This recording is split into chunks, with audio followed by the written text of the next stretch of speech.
നമുക്കൊന്ന് പ്രേയർ ചെയ്താലോ?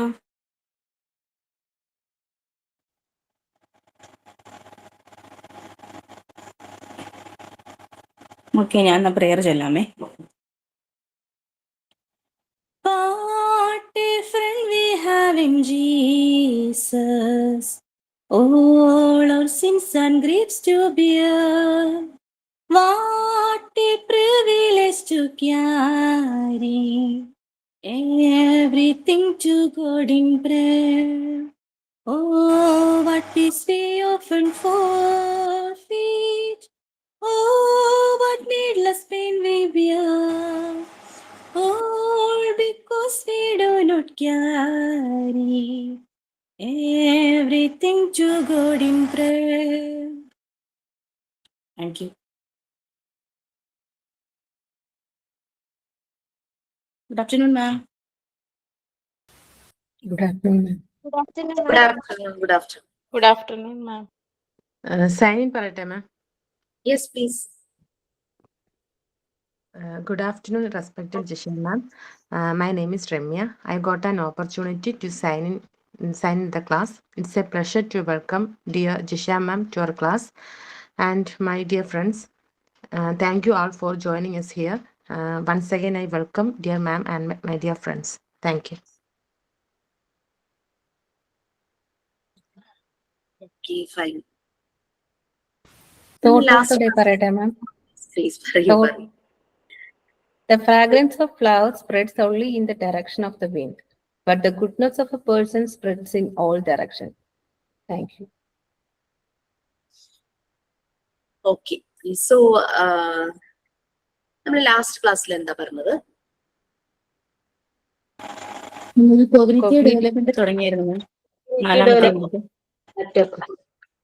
നിങ്ങൾക്ക് ഇതുവരെ തന്ന activities, assignment, record writing details എന്തെങ്കിലും ഡൗട്ട്സ് ഉണ്ടോ? കാരണം എനിക്കിങ്ങനെ കണ്ടിന്യൂസ് ഈ ബാച്ചിൽ നിന്നല്ല കേട്ടോ, പല പല ബാച്ചിൽ നിന്ന് ഇങ്ങനെ സംശയം ചോദിച്ച മെസ്സേജ് ഇങ്ങനെ അയച്ചുകൊണ്ടേയിരിക്കും. അതുകൊണ്ട് ചോദിച്ചത്. അപ്പൊ ക്ലാസ്സിൽ അങ്ങ് പറയുവാണെങ്കിൽ എല്ലാവരിലേക്കും എത്തുമല്ലോ. Yes, any doubt please. ഇനി ഗ്രൂപ്പിൽ ആരെങ്കിലും ക്ലാസ്സിൽ കയറാത്ത ഒരു ഗ്രൂപ്പിൽ ചോദിച്ച ഡൗട്ട് ആണെങ്കിൽ നിങ്ങൾക്ക് എടുത്തൊന്ന് ചോദിക്കാം. അപ്പൊ പിന്നെ അവർക്ക് ഇതേ എത്തുമല്ലോ. വേറൊന്നുമല്ല, എനിക്ക് എല്ലാത്തിനും റിപ്ലൈ ചെയ്യാനായിട്ട് എനിക്ക് പലപ്പോഴും സമയം കിട്ടുന്നില്ല. അങ്ങനെ ആണെങ്കിൽ അതൊരു ഹെൽപ്ഫുൾ ആയിരുന്നു. എന്തെങ്കിലും ഡൗട്ട്സ് ഉണ്ടോ ഇതുവരെ കഴിഞ്ഞ പോർഷൻസ്? ഓക്കെ ആണോ?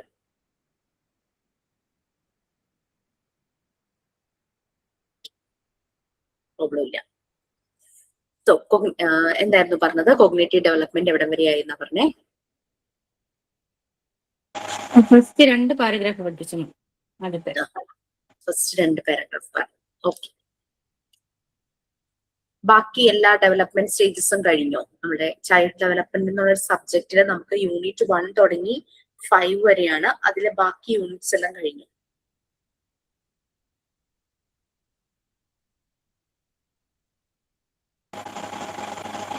കഴിഞ്ഞ മാം ലാംഗ്വേജ് ഡെവലപ്മെന്റ് എടുത്തോണ്ടിരിക്കുക.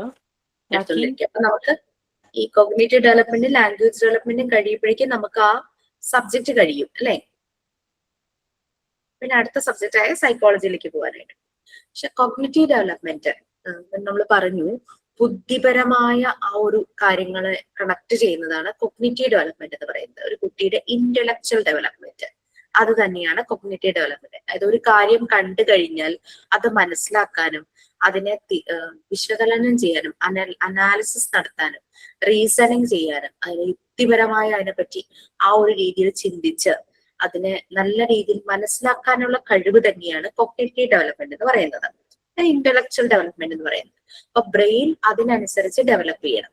പക്ഷെ എല്ലാ കുട്ടികളിലും ഈ കോഗ്നിറ്റീവ് ഡെവലപ്മെന്റ് പ്രോപ്പർ ആയിട്ട് ഡെവലപ്പ് ആകണമെന്നില്ല അല്ലെ? നമ്മൾ കണ്ടിട്ടുണ്ട് ചിലര് സ്ലോ ലേണേഴ്സ് ആയിരിക്കും. പക്ഷെ അവരുടെ ബ്രെയിൻ അങ്ങനെയാണ് ഫങ്ഷൻ ചെയ്യുന്നത്.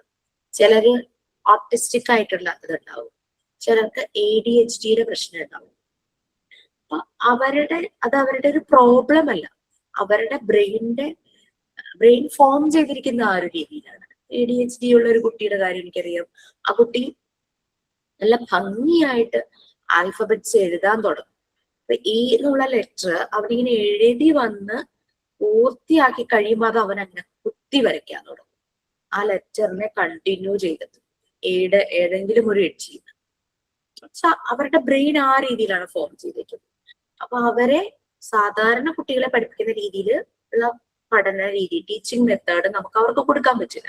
അപ്പൊ അവർക്ക് അവരുടെ ബ്രെയിൻ എങ്ങനെയാണോ മാറിയിരിക്കുന്നത് അതിനനുസരിച്ചുള്ള ടീച്ചിങ് മെത്തേഡ്സിലൂടെ വേണം അവരെ കൊണ്ടുവരാൻ. അല്ലാതെ ഇവർക്ക് പ്രശ്നമാണ്, കുഴപ്പമാണ് അങ്ങനെ പറയുകയാണ്. അതുകൊണ്ട് നമ്മുടെ മുന്നിൽ വരുന്ന കുട്ടി ചിലപ്പോൾ ചെറിയ രീതിയിലുള്ള ഓട്ടിസ്റ്റിക് ഇതൊക്കെ ആയിരിക്കും, ചെറിയൊരു ഡിഫോർമേഷൻ ആയിരിക്കും സംഭവിച്ചിട്ടുണ്ടാവുക. അപ്പൊ ചില ആക്ടിവിറ്റീസിലൂടെ നമുക്ക് തന്നെ അത് മാറ്റാനായിട്ട് പറ്റും. ചിലർക്ക് ചിലപ്പോൾ കുറച്ചുകൂടെ ഡിഫോർമേഷൻ ഉണ്ടായിരിക്കും. അവരെ അപ്പോൾ ചില തെറാപ്പികൾക്കോ അല്ലെങ്കിൽ അതുപോലെ പ്രൊഫഷണൽ ആയ ആളുകളുടെ അടുത്തേക്ക് ഗൈഡ് ചെയ്യാനായിട്ട് നമുക്ക് പറ്റും. ഇതെല്ലാം പറ്റണമെങ്കിൽ, ഇതെല്ലാം നമ്മൾക്ക് മനസ്സിലാകണമെങ്കിൽ നമ്മൾക്ക് കുട്ടികളുടെ ഡെവലപ്മെന്റ് നല്ലപോലെ മനസ്സിലാവണം അല്ലേ?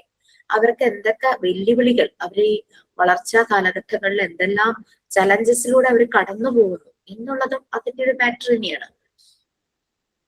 എനിക്ക് ചെറുപ്പത്തില് അവള് കല്യാണം കഴിച്ച് 2 മക്കളൊക്കെ ആയിട്ടോ. ഈ കുട്ടി പഠിക്കാൻ ഭയങ്കര ബ്രൈറ്റ് ഒന്നും ആയിരുന്നില്ല.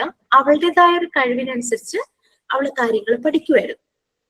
ഭയങ്കര ബ്രൈറ്റ് എന്നല്ല, അവളുടെ കഴിവിനനുസരിച്ച് കാര്യങ്ങൾ പഠിക്കുമായിരുന്നു. അപ്പോഴാണ് പെട്ടെന്ന് കുട്ടിയെ ഒരു സ്കൂളിൽ നിന്നും വേറെ സ്കൂളിലേക്ക് മാറ്റിയത്. വേറെ സ്കൂളിലേക്ക് മാറ്റി കഴിഞ്ഞപ്പോഴേക്കും ആൾക്ക് ഒട്ടും ആ ഒരു എൻവയോൺമെന്റുമായിട്ട് കണക്റ്റഡ് ആവുന്നില്ല. അങ്ങനെ വന്നു കഴിഞ്ഞപ്പോഴേക്കും പഠിക്കാൻ പറ്റാതെ വരുന്നു. അങ്ങനെ 10th ഫെയിലായി. അതുവരെയുള്ള ഒരു പഠിത്തം വെച്ചിട്ട് 10th ഫെയിൽ ആവേണ്ട യാതൊരു ഇതുള്ള ഒരു കുട്ടിയായിരുന്നില്ല. പക്ഷെ പെട്ടെന്ന് സറൗണ്ടിങ് മാറിയപ്പോ കുട്ടിക്ക് ബുദ്ധിമുട്ടായി, ഫെയിലായി. അങ്ങനെ പിന്നെ ഒരു വർഷം വീട്ടിലിരുന്ന് പിന്നെ പഠിക്കുക, വീട്ടിലിരുന്ന് വേറെ സപ്പോർട്ടോട് കൂടിയൊക്കെ പഠിച്ച് പിന്നെ പരീക്ഷ എഴുതുമായിരുന്നു. ശരിക്കും കുട്ടിയിൽ ഇങ്ങനെ ഒരു പ്രശ്നം മനസ്സിലാക്കിയിട്ട് ടീച്ചർ സജസ്റ്റ് ചെയ്തു അവളെ ഒരു വർഷം കൂടി 9th ഇരുത്തും, എന്നിട്ട് 10th ആക്കിയാൽ മതി. പക്ഷെ പാരന്റ്സ് സമ്മതിച്ചില്ല, അത് ശരിയാവില്ല, അങ്ങനെ ഫെയിൽ ആക്കേണ്ട ആവശ്യമില്ല എന്നൊക്കെ പറഞ്ഞ് 10th പാസ്സാവുകയാണ്. പക്ഷെ 10th ഫെയിൽ ആവുകയാണ്. അപ്പൊ ടീച്ചർ എന്തോ ഒബ്സർവ് ചെയ്തു. അതുകൊണ്ടാണ് എന്തെങ്കിലും ഒരു ലേണിംഗ്, ഒരു ചലഞ്ച് ഒബ്സർവ് ചെയ്തതുകൊണ്ടായിരിക്കാം അങ്ങനെ പറഞ്ഞത്. അപ്പൊ നമ്മളോട് പറഞ്ഞാലും നമ്മളത് ആക്സെപ്റ്റ് ചെയ്യില്ല. നമ്മുടെ കുട്ടികളുടെ കാര്യം അങ്ങനെ പറഞ്ഞാൽ നമ്മൾ ആക്സെപ്റ്റ് ചെയ്യില്ല. കുട്ടി പഠിക്കുന്ന എൻവിയോൺമെന്റ് കുട്ടിയെ മുന്നോട്ട് പ്രോഗ്രസീവായിട്ട് പഠിക്കാൻ ഹെൽപ്പ് ചെയ്യുന്നുണ്ടോ എന്നുള്ളത് ആസ് എ പാരന്റ് നമ്മൾ നല്ല രീതിയിൽ ശ്രദ്ധിക്കണം. അല്ലെങ്കിൽ നമ്മൾക്ക് വരുത്താൻ പറ്റുന്ന മാറ്റങ്ങൾ നമ്മൾ വരുത്തുക, വീട്ടിൽ നമ്മൾ ചെയ്യിക്കുക അവരെ.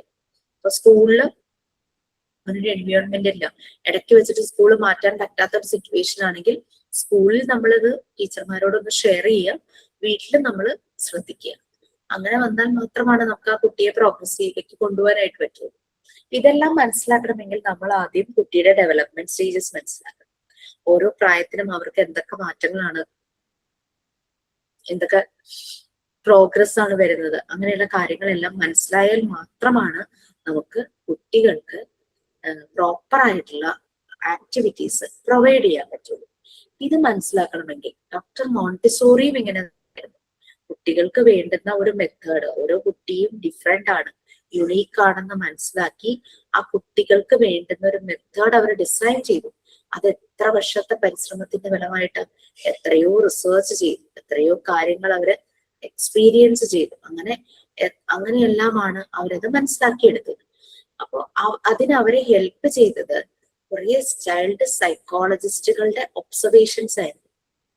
അങ്ങനെ അവര് കുറെ അധികം സൈക്കോ അനാലിസ്റ്റുകളുടെ, അവരെല്ലാം തന്നെ ചൈൽഡ് സൈക്കോളജിയിൽ നല്ലപോലെ എക്സ്പേർട്ടുകളായിരുന്നു. അവരുടെ അനാലിസിസ്, അവരെഴുതി വെച്ച കാര്യങ്ങൾ എല്ലാം മനസ്സിലാക്കി അനലൈസ് ചെയ്ത് പഠിച്ച് റിസർച്ച് ചെയ്തതിന് ശേഷമാണ് അവർ ഈ മെത്തേഡ് ഡിസൈൻ ചെയ്തത്. അപ്പൊ നമ്മളും ആ സൈക്കോ അനാലിസ്റ്റുകൾ പറഞ്ഞതെല്ലാം നമ്മളും കേൾക്കണ്ടേ, നമ്മൾ മനസ്സിലാക്കണ്ടേ. നിങ്ങളുടെ ടെക്സ്റ്റിൽ അവരുടെ പേരുകൾ ജസ്റ്റ് പറഞ്ഞിട്ടേ ഉള്ളൂ, പക്ഷെ അവരുടെ ഓരോരുത്തരുടെയും കോൺട്രിബ്യൂഷൻസ് നമ്മൾ നല്ലപോലെ ഒന്ന് മനസ്സിലാക്കുകയാണെങ്കിൽ നമ്മുടെ മുന്നിൽ വരുന്ന ഏത് കുട്ടിയെ നമുക്ക് പെട്ടെന്ന് ഐഡന്റിഫൈ ചെയ്യാനായിട്ട് പറ്റും. ഓക്കെ, കാര്യം നമ്മൾ സൈക്കോളജി, എഡ്യൂക്കേഷൻ സൈക്കോളജിയിലൂടെ കടന്നു പോകുന്നുണ്ടെങ്കിൽ പോലും കുട്ടികളുടെ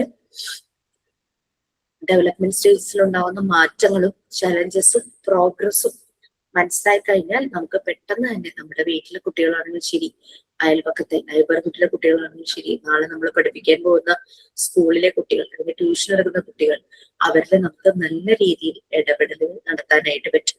അതിനെ കൊണ്ടാണ് പറയുന്നത്. ചിലപ്പോൾ നിങ്ങൾക്ക് തോന്നും ഇത് ടെക്സ്റ്റിൽ ഇല്ലല്ലോ, പിന്നെ എന്തിനാ പഠിക്കുന്നത് എന്നുള്ളത്. നമ്മള് അങ്ങനെ ഒരു കോഴ്സ് അല്ല ചെയ്യുന്നത്. ടെക്സ്റ്റിൽ ഇല്ലാത്ത പല കാര്യങ്ങളും നമ്മൾ മനസ്സിലാക്കിയാൽ മാത്രമാണ് നമുക്ക് കറക്റ്റ് നമുക്കൊരു ഗ്രോത്ത് ഉണ്ടാവുള്ളൂ. ഡോക്ടർ മോണ്ടിസോറിയും അത്രയും ഇപ്പോഴത്തെ കാലഘട്ടം എന്ന് പറഞ്ഞു കഴിഞ്ഞാൽ ഏറെയാണല്ലേ. നമുക്ക് ടെക്നോളജി അത്രയും ഡെവലപ്പായി കഴിഞ്ഞു. എന്ത് നമുക്ക് എയോട് ചോദിക്കാം, എന്ത് നമുക്ക് സെർച്ച് ചെയ്യാൻ ഇന്റർനെറ്റ് ഉണ്ട് അല്ലെ. അങ്ങനത്തെ ഒരു യുഗത്തിലാണ് നമ്മൾ ജീവിക്കുന്നത്. പക്ഷെ ഡോക്ടർ മറിയാം മോണ്ടിസോറി ജീവിച്ചിരുന്ന കാലഘട്ടത്തിൽ ഏകദേശം ഒരു 100, 125, 130 വർഷങ്ങൾക്ക് മുമ്പ് ഈ പറയുന്ന ടെക്നോളജി ഒന്നും ഇത്രയും ഡെവലപ്പ് ചെയ്തിട്ടില്ല. അവരിതെല്ലാം അതുപോലെ പ്രാക്ടിക്കലി ചെയ്ത് മനസ്സിലാക്കി കുട്ടികളിൽ അപ്ലൈ ചെയ്തതിന് ശേഷമാണ് അവര് ഈ ഒരു ഡിസൈൻ ചെയ്തു വന്നത്. അപ്പോ ഇതിനു വേണ്ടിയിട്ട് അവര് കുറെ പേരുടെ സ്റ്റഡീസും റിസർച്ചും അവര് മനസ്സിലാക്കി അങ്ങനെയാണ് ഈ മെത്തേഡ് ചെയ്തത്. പല രീതിയിലുള്ള ചൈൽഡ് സൈക്കോളജിസ്റ്റുകൾ ഉണ്ട്, സൈക്കോ അനാലിസ്റ്റുകൾ ഉണ്ട്, അങ്ങനെ പല മേഖലയിലുള്ളവരുണ്ടായിരുന്നു. അതെല്ലാം നമുക്ക് ഡീറ്റെയിൽ ആയിട്ട് ചെയ്യാം. അപ്പൊ അതിന്റെ ഡീറ്റെയിൽസ് ഞാൻ നിങ്ങൾക്ക് നിങ്ങളുടെ ക്ലാസ് റൂമിൽ ഷെയർ ചെയ്യാനായിട്ട് കൊടുക്കാം കേട്ടോ. നമുക്ക് ബാക്ക് ടു നമ്മുടെ കോഗ്നിറ്റീവ് ഡെവലപ്മെന്റിന്റെ ഒപ്പം തന്നെയാണ് ഞാൻ ആ 5 സൈക്കോ അനാലിസ്റ്റുകളുടെ ഡീറ്റെയിൽസ് ആയിരിക്കും നിങ്ങളുമായിട്ട് ഷെയർ ചെയ്യാൻ പോകുന്നത്. അപ്പൊ ഫസ്റ്റ് നമുക്ക് നമ്മളുടെ ഈ ഒരു റെഫറൻസിൽ എന്താ പറയുന്നതെന്ന് നോക്കാം. അത് കഴിഞ്ഞ് നമുക്ക് 5 പേജിലേക്ക് തിരിച്ചു വരാം കേട്ടോ. അതിന്റെ ബിറ്റ്വീൻ ഞാൻ ആ ഡീറ്റെയിൽസ് ഷെയർ ചെയ്യാം. Ma'am good afternoon. ഞാൻ തസ്മിയാണ്. ഞാൻ കുറെ ദിവസമായി ക്ലാസ്സിലിട്ട് കയറിയിട്ട്. If you don't mind I can personally call you class കഴിഞ്ഞതിന് ശേഷം. ക്ലാസ് കഴിഞ്ഞതിന് ശേഷം ഞാൻ ലിറ്റിൽ ബിറ്റ് ബിസി ആയിരിക്കുമല്ലോ തസ്നിയ, കാരണം ഞാൻ ക്വസ്റ്റ്യൻ പേപ്പർ ചെക്ക് ചെയ്തുകൊണ്ടിരിക്കുവാണ്. എനിക്ക് കുറെ മെയിൽസും അയക്കാനുണ്ട്. ഈവനിങ് പറയാൻ പറ്റുമോ? You just drop me A message, ഞാൻ പറയാം. Okay okay okay. എനിക്ക് ക്ലാസ്സിൽ ഇപ്പൊ കേറാൻ പറ്റൂല. എനിക്ക് നിങ്ങളുടെ അടുത്ത് പറയണായിരുന്നു, അതുകൊണ്ട് ഞാൻ ഈ ക്ലാസ് കയറിയതാ. Okay okay, no issue. Okay, thank you ma'am. ഞാനതൊന്ന് ഷെയർ ചെയ്യാം കേട്ടോ.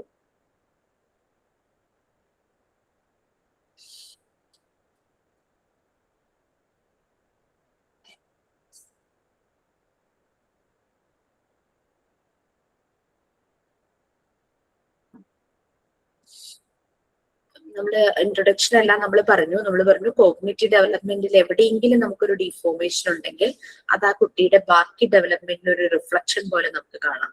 ഒരുപക്ഷെ സംസാരത്തിൽ പ്രശ്നം ഉണ്ടാവും, അല്ലെങ്കിൽ മൂവ്മെന്റ്സിൽ പ്രശ്നം ഉണ്ടാവും, ആളുകളുമായിട്ട് ഇടപെടുന്നതിൽ, സോഷ്യലൈസ് ചെയ്യുന്നതിൽ, അല്ലെങ്കിൽ ഇമോഷൻസ് എക്സ്പ്രസ് ചെയ്യുന്നതിലൊക്കെ പ്രോബ്ലം വരും.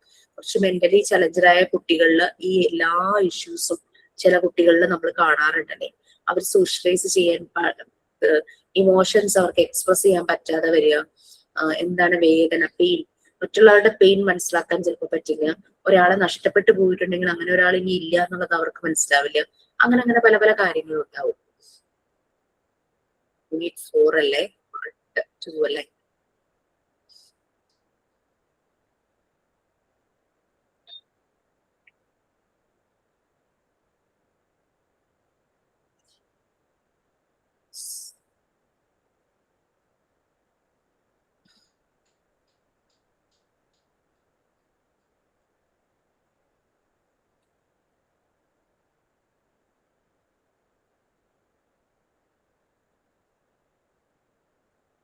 ഓക്കെ, നമ്മൾ ഫസ്റ്റ് 2 പാരഗ്രാഫ്സിലെ കുറെ കാര്യങ്ങളെല്ലാം പറഞ്ഞു. എന്താണ് കോഗ്നിറ്റീവ് ഡെവലപ്മെന്റ്, ഒരു 3 to 6 ഇയർ ആ ഒരു ഏജ് ഗ്രൂപ്പിനെയാണ് നമ്മൾ മാനേജ് ചെയ്യാൻ പോകുന്നത്. അവിടെ പ്രോഗ്രസിന്റെ ഒരു ഫൗണ്ടേഷൻ നല്ല സ്ട്രോങ് ആവുന്ന ഒരു പ്രായമാണ് 3 to 6, ആ ഒരു പ്രീ സ്കൂൾ ഏജ് എന്ന് പറയുന്നത്. അവരുടെ കാര്യങ്ങളെല്ലാം നമ്മൾ പറഞ്ഞു. പിന്നെ അവർ സെൻസസ് യൂസ് ചെയ്തിട്ട് നല്ല രീതിയിൽ അവർ കാര്യങ്ങൾ മനസ്സിലാക്കും. അതുകൊണ്ടാണ് ഡോക്ടർ മോണ്ടിസോറി ഈ ഏജിലുള്ള കുട്ടികൾക്ക് സെൻസോറിയൽ എഡ്യൂക്കേഷൻ ഡിസൈൻ ചെയ്തത്. സെൻസസ് യൂസ് ചെയ്തുള്ള മെത്തേഡിലൂടെ അവരെ കാര്യങ്ങൾ പഠിപ്പിക്കാനായിട്ട് ആ ഒരു രീതിയിൽ കാര്യങ്ങൾ മുന്നോട്ട് കൊണ്ടുപോയത്. ഓക്കെ, അപ്പൊ അടുത്ത 3rd പാരഗ്രാഫ് ആരാ ഒന്ന് വായിക്കുക.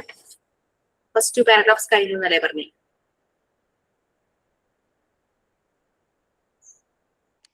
ഇനി സ്റ്റേജസ് ഓഫ് കോഗ്നിറ്റീവ് ഡെവലപ്മെന്റ് പറയേണ്ടത്. ബിഫോർ ദാറ്റ് ഈ സ്റ്റേജസ് ഐഡന്റിഫൈ ചെയ്തത് ജെറോം ബ്രൂണർ എന്ന് പറഞ്ഞിട്ടൊരു ചൈൽഡ് സൈക്കോളജിസ്റ്റ് ആണ്, ഒരു സൈക്കോ അനാലിസ്റ്റ് ആണ്. അദ്ദേഹത്തിന്റെ പേര് പോലും ഇതിനകത്ത് കാണിക്കുന്നില്ല. അപ്പൊ നിങ്ങളത് ജെറോം ബ്രൂണർ എന്ന് എഴുതി വെച്ചോളൂ. അദ്ദേഹമാണ് കോഗ്നിറ്റീവ് ഡെവലപ്മെന്റിനെ 3 സ്റ്റേജസ് ആയിട്ട് ഡിവൈഡ് ചെയ്തത്. അതിൽ ആ സ്റ്റേജസ് നോക്കിയാൽ നമുക്ക് കാണാനായിട്ട് പറ്റും. കുട്ടികളെ സെൻസസ് യൂസ് ചെയ്തിട്ട്, അതായത് അവരുടെ കണ്ണുകൊണ്ടും കാതുകൊണ്ടും രുചിച്ചും തൊട്ട് നോക്കി അവരുടെ ടച്ച് ചെയ്യുന്ന ആ ഒരു സെൻസസും എല്ലാം യൂസ് ചെയ്ത് കാര്യങ്ങൾ ലേൺ ചെയ്യുന്നതാണ് അദ്ദേഹം പറഞ്ഞത്, ജെറോം ബ്രൂണർ പറഞ്ഞത്. അപ്പൊ ഇത് ആ ഒരു പേര് ഒന്ന് എഴുതി വെച്ചോളൂ കേട്ടോ. അല്ലെങ്കിൽ പിന്നെ നമുക്ക് ചുമ്മാ നമ്മൾ സ്റ്റേജസ് പഠിക്കുന്നു, അതാണ് ഒരു ടെക്സ്റ്റ് ഒരു റഫറൻസ് ആന്ന് പറയുന്നത്. ശരിക്കും അദ്ദേഹത്തിന്റെ പേര് പറയേണ്ടതായിരുന്നു, പക്ഷെ ആ പേര് പറഞ്ഞിട്ടില്ല.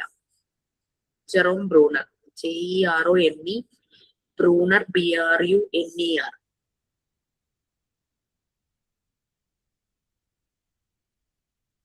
അമേരിക്കൻ സൈക്കോളജിസ്റ്റ് ആണ്. അദ്ദേഹം എഡ്യൂക്കേഷനെ കുറിച്ചും ലേണിങ്ങിനെ കുറിച്ചും നമ്മൾ എങ്ങനെയാണ് കാര്യങ്ങൾ മനസ്സിലാക്കുന്നത്, അനലൈസ് ചെയ്യുന്നത്, തിങ്ക് ചെയ്യുന്നത്, അങ്ങനെയുള്ള കാര്യങ്ങളെല്ലാം അദ്ദേഹം കൂടുതലായിട്ട് എഴുതിയിട്ടുണ്ട്.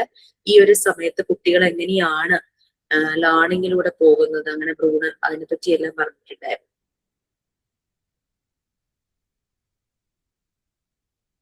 ജെറോം ബ്രൂണർ എന്ന് എഴുതി വെച്ചു കേട്ടോ.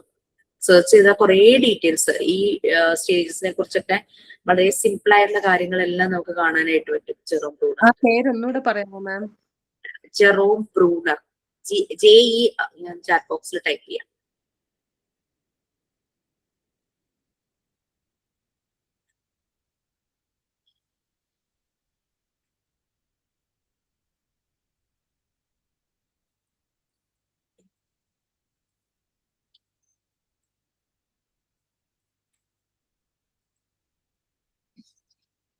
മെസ്സേജ് ചെയ്തിട്ടുണ്ടേ ജെറോം ബ്രൂണർ.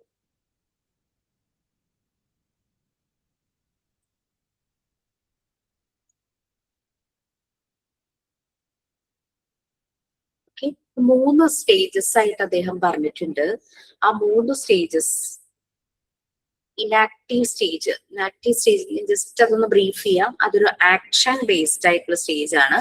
ഈ സമയത്ത് കുട്ടികള് ഏജ് എന്ന് പറഞ്ഞു കഴിഞ്ഞാൽ ബർത്ത് തുടങ്ങി 3 വയസ്സ് വരെയുള്ള സമയത്താണ് ഈ ഒരു സ്റ്റേജിലൂടെ കുട്ടികൾ കടന്നു പോകുന്നത്, ഇനാക്റ്റീവ് സ്റ്റേജ്. അവർ പല കാര്യങ്ങളും ലേൺ ചെയ്യുന്നത് അവരുടെ മൂവ്മെന്റിലൂടെയാണ്, ആക്ഷൻ ബേസ്ഡ് ആണ്. ബർത്ത് തുടങ്ങി 3 വയസ്സ് വരെ, അതും അവിടെ നോട്ട് ചെയ്ത് വെച്ചോളൂ നിങ്ങളുടെ ടെക്സ്റ്റില്. പിന്നെ അടുത്തത് ഐക്കോണിക് സ്റ്റേജ് ആണ്. ഐക്കോണിക് സ്റ്റേജ് എന്ന് പറഞ്ഞു കഴിഞ്ഞാല് ഇമേജ് ബേസ്ഡ് ആണ്. അവർ കാണുന്ന കാര്യങ്ങൾ എന്താണോ ആ ഒരു വിഷ്വൽ അനുസരിച്ചാണ് അവർ കാര്യങ്ങൾ ലേൺ ചെയ്യുന്നത്. ഈ ഒരു സമയത്ത് കുട്ടിയുടെ ഏജ് എന്ന് പറഞ്ഞാൽ ഒരു 3 വയസ്സ് തുടങ്ങി 7 വയസ്സ്, ആ ഒരു ടൈം ആയിരിക്കും ഈ ഒരു ഐക്കോണിക് സ്റ്റേജ് എന്ന് പറയുന്നത്. പിന്നെ സിംബോളിക് സ്റ്റേജ്, അവിടെ ലാംഗ്വേജ് ബേസ്ഡ് ആണ്. 7 years ഓൺവേർഡ്സ്, 7 വയസ്സിന് ശേഷം വരുന്നത്, അതാണ് ഏജ് 7 years ഓൺവേർഡ്സ്. ഓക്കെ, ഇനി ആരെങ്കിലും ഒന്ന് റീഡ് ചെയ്തോളൂ 3 സ്റ്റേജ്.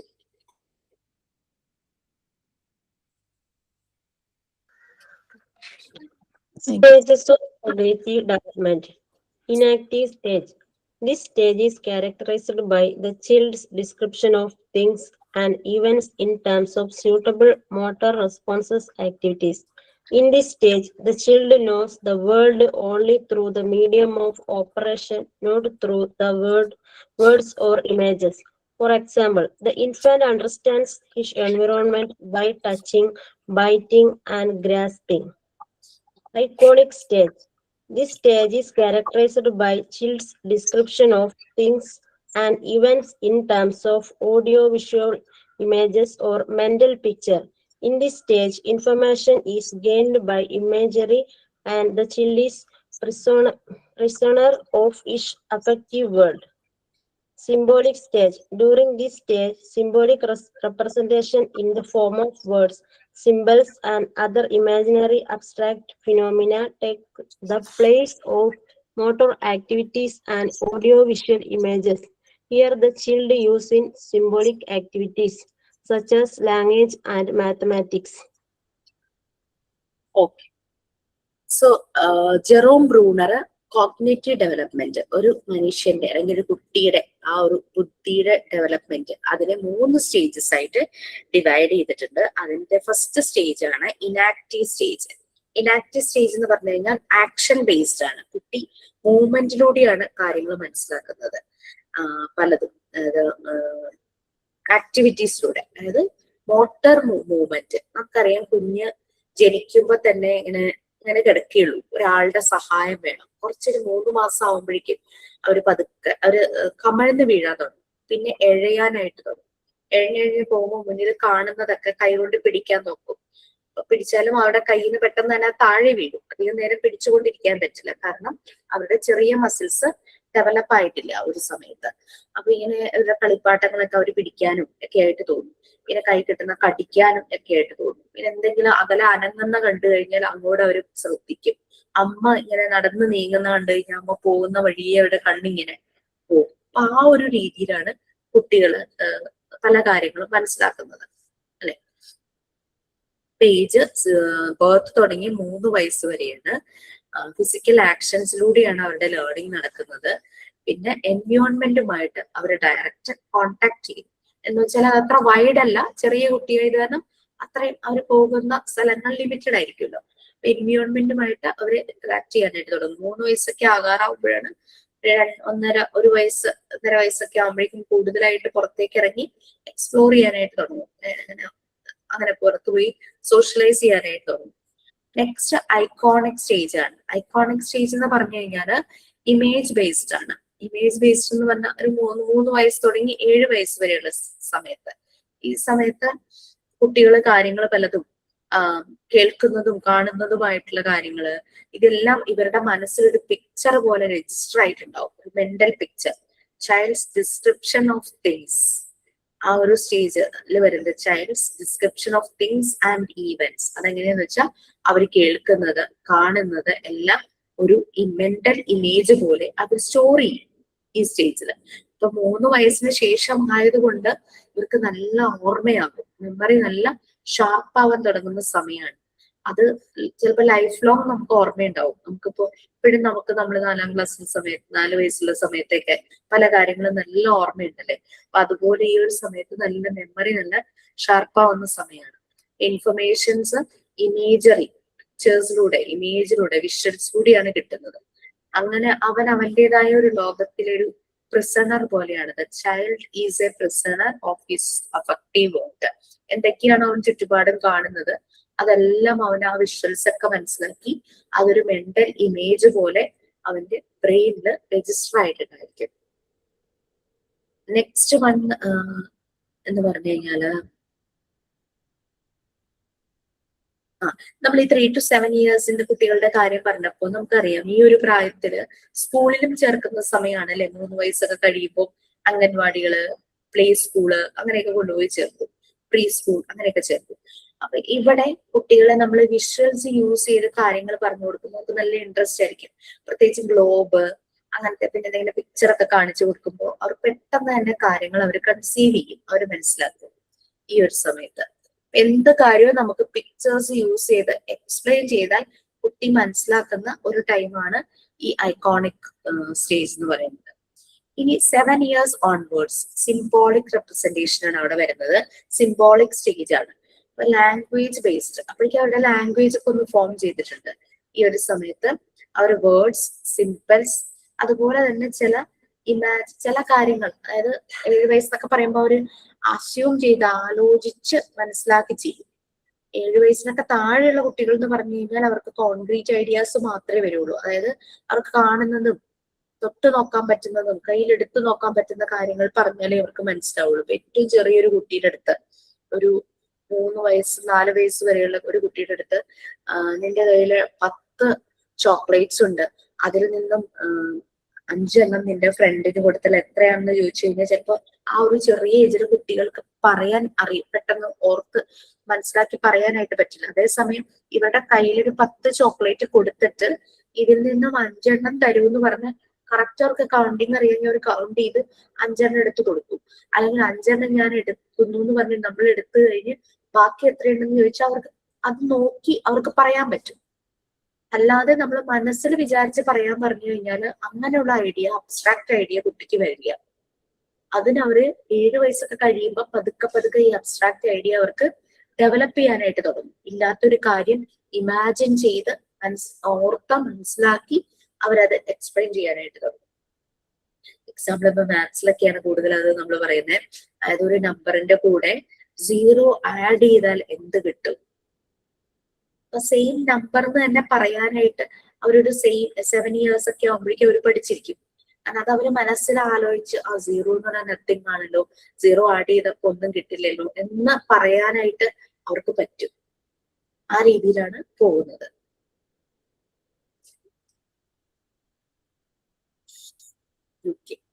സിംബോളിക് സ്റ്റേജ് അതാണ്. സിംബോളിക് റെപ്രസെന്റേഷൻ, വേർഡ്സ്, സിംബൽസ്, അങ്ങനെ ഇമാജിനറി അബ്സ്ട്രാക്ട് ഫിനോമിനി, അത് മനസ്സിൽ ചിന്തിച്ച് ഇമാജിൻ ചെയ്ത് മനസ്സിലാക്കിയിട്ട് കാര്യങ്ങൾ പറയാനായിട്ട്. പിന്നെ അവരുടെ മൂവ്മെന്റ്സും ഓഡിയോ വിഷ്വൽ ഇമേജസും ആദ്യം പറഞ്ഞ എല്ലാ കാര്യങ്ങളും അതിലും വരുന്നുണ്ട്. ഇപ്പൊ സിംബോളിക് ആക്ടിവിറ്റീസ് ആയിരിക്കും. ലാംഗ്വേജും മാത്സും ഒക്കെയാണ് ഇതിനകത്ത് യൂസ് ചെയ്യാനായിട്ട് തുടങ്ങുന്നത്. ഇത് കോൺട്രിബ്യൂട്ട് ചെയ്തത് ജെറോം ബ്രൂണർ എന്ന് പറഞ്ഞ ഒരു അമേരിക്കൻ സൈക്കോളജിസ്റ്റ് ആയിരുന്നു. അദ്ദേഹത്തിന്റെ തിയറിയാണ് ശരിക്കും ഈ ഒരു മൂന്ന് സ്റ്റേജസിനെ ബേസ് ചെയ്തിട്ടാണ് അയാളെ കുട്ടികൾ എങ്ങനെയാണ് പഠിക്കുന്നത്, സെൻസസ് യൂസ് ചെയ്ത് പഠിക്കുന്നത് എന്നുള്ളത്. ഈ 3 സ്റ്റേജ് ആക്ഷൻ ബേസ്ഡ് ആയിട്ട് പറഞ്ഞത് ഇനാക്റ്റീവ് സ്റ്റേജും second.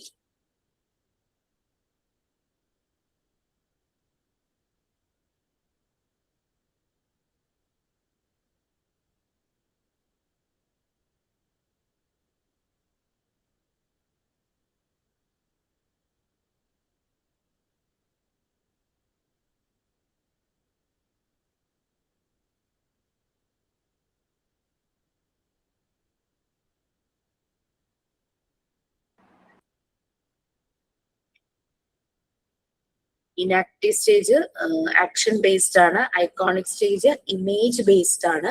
Symbolic stage language based ആണ്. നിങ്ങളിപ്പോ ചില ഇടങ്ങളിൽ ടോയ്സ്, കുട്ടികളുടെ ടോയ്സ് മാത്രം കിട്ടുന്ന കടകൾ കാണാം. പണ്ടൊക്കെ എന്ന് വെച്ചാൽ എവിടെയെങ്കിലൊക്കെ ഷോപ്പിലൊക്കെ ആയിരുന്നു. ഇപ്പൊ കുട്ടികളുടെ ടോയ്സ് മാത്രം കിട്ടുന്ന ഷോപ്പുകളുണ്ട്. അത് ഏജ് ബേസ്ഡ് ആണ് അല്ലെ? കാണാം ടോയിൽ എഴുതി വെച്ചേക്കണേ +1 അല്ലെങ്കിൽ +2 ഇയേഴ്സ്, +3 ഇയേഴ്സ്. അത്രയും സയന്റിഫിക് ആയിട്ട് ടോയ്സും ഡിസൈൻ ചെയ്തിരിക്കുക. ഇപ്പൊ പാരന്റ്സ് ഭയങ്കര കൺസേണിൽ അങ്ങനെ ടോയ്സ് വാങ്ങിച്ചു. വെറുതെ എന്തെങ്കിലുമൊക്കെ ചവറ് പോലെ ഒരു പർപ്പസ് ഇല്ലാത്ത സാധനങ്ങൾ വാങ്ങിക്കുന്നതിനേക്കാളും പർപ്പസ്ഫുൾ ആയിട്ടുള്ളത് നമ്മൾ വാങ്ങിച്ചു കൊടുക്കണം. ഏറ്റവും ആദ്യം കുട്ടിക്ക് കിലുക്കാൻ പെട്ടി കിട്ടുന്നത് പല പർപ്പസ് ഉണ്ടായിരുന്നു അതിന്. ഒന്ന് ശബ്ദം കേട്ടാൽ ആ ഭാഗത്തേക്ക് കുട്ടി ശ്രദ്ധ തിരിച്ചാൽ നമുക്ക് അതിന്റെ കുട്ടിയുടെ ഓഡിയോ അത് ഒരു ചില സമയത്ത് കുട്ടിയൊന്നും ശ്രദ്ധിക്കാത്ത പോലെ കിടക്കുന്ന കണ്ടു കഴിഞ്ഞാൽ ഇതൊന്ന് കിളിക്ക് നോക്കും അല്ലെ അമ്മമാര്. അങ്ങനെ പേടിയാ ചെവിക്ക് എന്തെങ്കിലും കേൾവിക്ക് എന്തെങ്കിലും പ്രശ്നമുണ്ടോ എന്നുള്ളത്. അവർക്ക് അവരെ ഏറ്റവും ഇഷ്ടപ്പെടുന്ന അവരുടെ ആദ്യത്തെ ടോയ് അത് തന്നെയാണ് അല്ലെ. ആ ഒരു ഭയങ്കര കളർഫുൾ ആയിട്ട് അതിനകത്ത് കളേഴ്സും അവർക്ക് ഭയങ്കര ഇഷ്ടമായിരിക്കും. വൈബ്രന്റ് ആയിട്ടുള്ള കളേഴ്സ് ആണ് ഏറ്റവും ഇഷ്ടം. നമ്മുടെ മോണ്ടിസോറി നിങ്ങളിപ്പോ പ്രാക്ടിക്കൽ ചെയ്യാനായിട്ട് നമുക്ക് മനസ്സിലാവും. മോണ്ടിസോറി മെത്തേഡിലെ പല മെറ്റീരിയൽസും ഇതുപോലെ വൈബ്രന്റ് കളേഴ്സ് യൂസ് ചെയ്തിട്ടാണ് ചെയ്തിരിക്കുന്നത്.